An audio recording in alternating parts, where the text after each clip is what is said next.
And here's how to check which variant is iPhone is. Go to your iPhone settings app and tap on General. Under General, tap on About. In here, we can see the model number. So all you have to memorize the last two digit of your model number. So my model number last two digit is LL.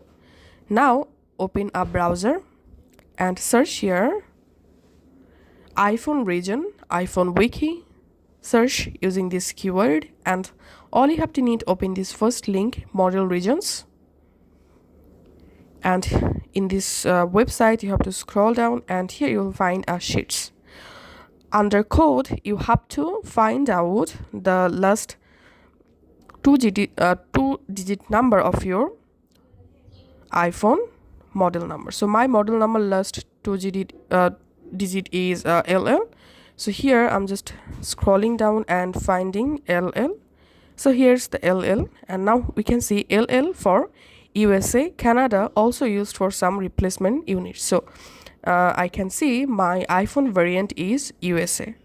So that's how you can easily find out iPhone variants. Thanks for watching.